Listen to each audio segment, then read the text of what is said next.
we've got your United States Navy's A-18 Super Hornet with two 404 engines, 414 engines. Here comes the high-speed pass of the Rhino!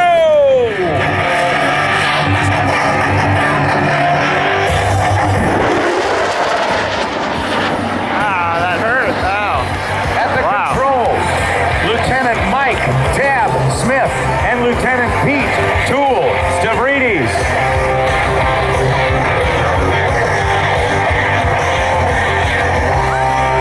Over the top. Watch him roll the airplane with a half a roll into the upright position. 42,000 pounds of thrust. Setting up for a tactical demonstration of the Navy's newest frontline tactical fighter. Based on the proven design of the Boeing F-A-18 Hornet, the Super Hornet was designed to replace the aging F-14 Tomcats. Watch them as they climb up, setting up for the vertical pirouette. They'll push forward on the stick. No, they're coming right back around.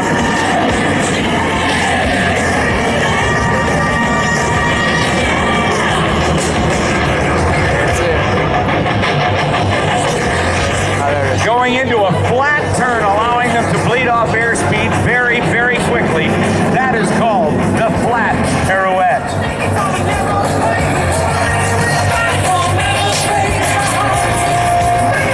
If you can't turn tight, you can't fight.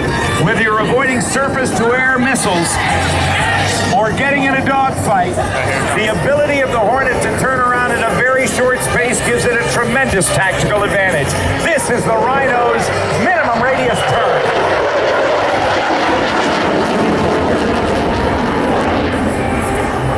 Right now, Tab and Tool are experiencing some 7 times the force of gravity throughout this 360-degree high-G maneuver. As they go past show center, watch it stand in the next tail.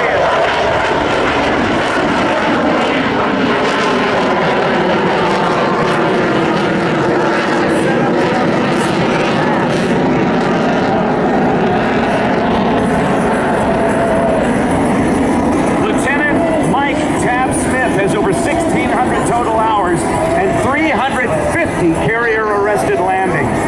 In the back seat, Lieutenant Jake Lerner, call sign Rooney, has over 1,100 flight hours and 200 carrier-arrested landings or traps aboard U.S. Navy aircraft carriers. Watch them as they set up for the next high-speed pass.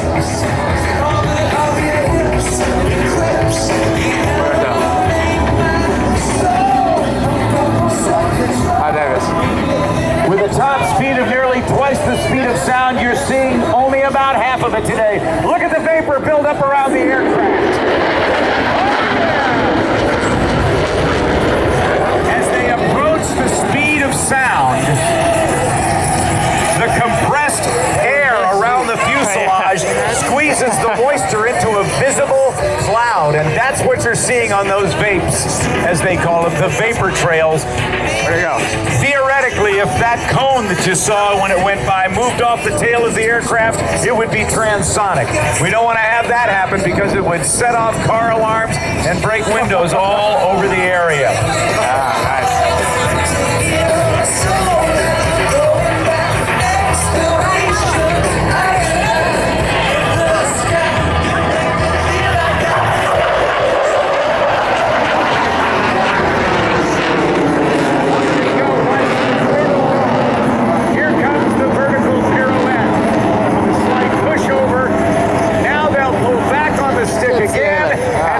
How rapidly as they swap ends and get right back down to earth. There the nose comes up, leads off the airspeed, and the dual digital flight control system enables it to turn it right around almost on a single spot. How do you like the Navy's F-A-18 Super Hornet?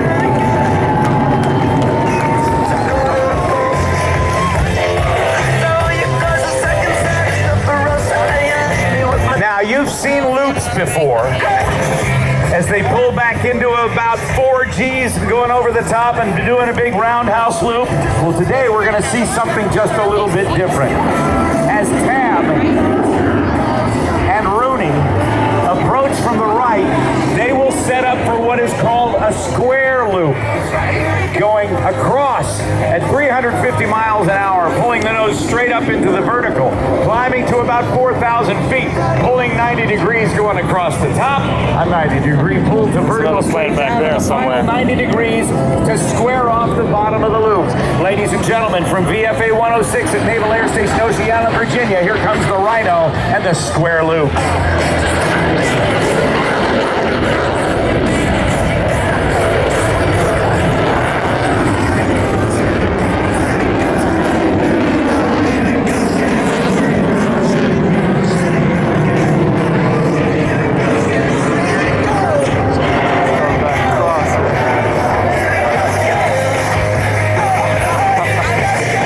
The ocean's going to get real big in the windscreen for Michael Tab Smith.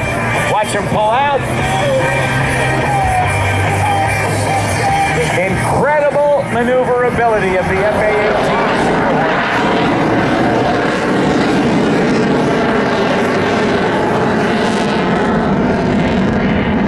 The F-A-18 Super Hornet has more powerful engines. It's longer, it's heavier, and has improved avionics and radar capability than the original F-A-18, what is known as the Legacy Hornet.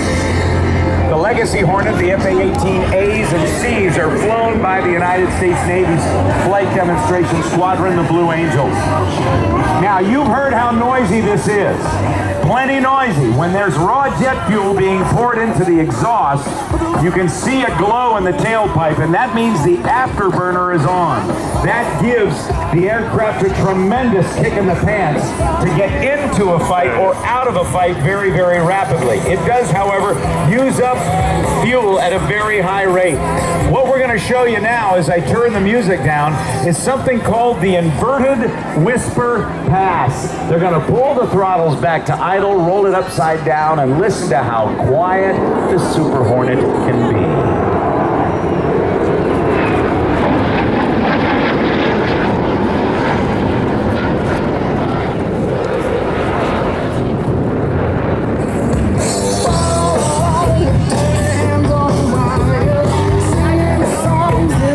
Set up for what is known as a high alpha pass, and let me see if we can go live to the cockpit and say hello to Tab and Rooney. Hey guys, are you with me? Tab, Rooney, this is Rob Ryder. Can you hear me okay? This is Bobby Kane. Yeah. Hey guys, are you with me? Hey Rob, got you loud and clear. How you doing today? Jones Beach, how are you? Hey, they can hear you loud and clear. That's you, right? Is that you? Is that two, or who's back there? That's Rooney with you. Okay, Rooney, gotcha. And Tab's got something he wants to say, doesn't he? We'll get that in a minute. What's coming up, Rooney? And all of her family there, Cliff, Carol, Ian, Molly, Will, and Evie. How are y'all doing? All right, what's coming up next, boys? We're working on the high alpha pass right now. Watch as we slow down. Nose will be about 25 to 30 degrees high.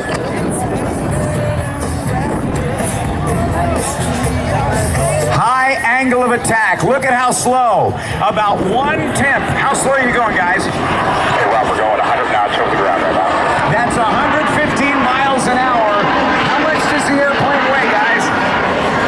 Right now, about 38,000 pounds, Rob. 38,000 pounds and 115 miles an hour. Even if it's going slower, you're going to turn into a bag of hammers. I'm sure you do. Tab, it's great to have your family here. Good to talk with you. What's coming up next? Well, we're set up for a split S and do a pitch rate demo, Rob. Roger that. The split S, watch this. This is half a vertical S. They're going to roll the airplane upside down, pull through half of a loop or half of a vertical S. That's why they call it the split S. The pitch rate demo shows you the ability to turn on a dime. Watch Watch as Tab and Rooney approach and rapidly execute 2 high-performance turns, demonstrating the Super Hornet's agility.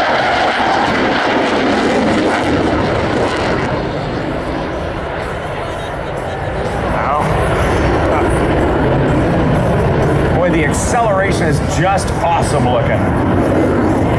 Well, the job of a naval aviator isn't done until his aircraft is back aboard its floating home. Landing on a few hundred feet of moving ship at about 130 miles an hour is extremely challenging and a matter of great pride. This is how they come into the carrier fast, do a quick decelerating 360-degree turn, and set up to land on the deck of the carrier. They do this to line up as many aircraft as possible because they're landing aircraft 1 every 55 seconds. Watch for the sharp bank and the pull.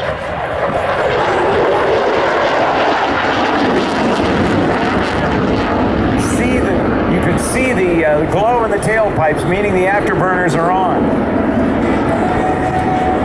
Now, since they're unable to do an actual touch and go, they will simulate the approach to the carrier with a carrier configuration pass with the landing gear down, the flaps down, and the tail hook extended. It's the tail hook that allows the aircraft to stop catching one of 4 wires stretched across the deck of the carrier in as little as 400 feet. The landing signal officer would call like this. Rhino 11 3/4 of a mile, call the ball. 234 Rhino ball 4.9. Roger ball. 4.9 means his fuel state, means he's on and set to land. Take a look, ladies and gentlemen. Once they get by stage center here, they will then pour the gas to it, shoving the throttles all the way forward. They'll call for gear up, flaps up, hook up, and they will speed away. They do that. They shove the throttles forward on touchdown on the deck just in case the tail hook misses all the wires. They'll have enough power to go around.